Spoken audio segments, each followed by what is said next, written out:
Today, let's learn the way that you block explicit content on Spotify. If you're trying to listen to songs or podcasts that avoid these explicit content, you can easily filter them out.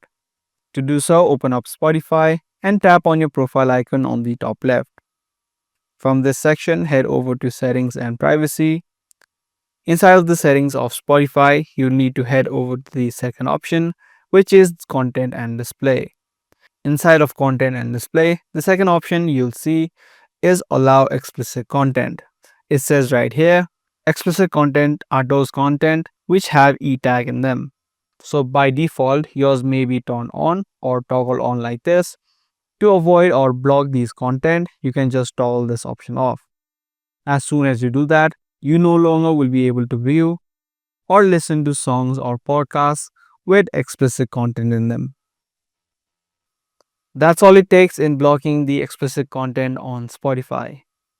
Be sure to give this video a thumbs up and also make sure to subscribe to this channel for more videos relating to Spotify.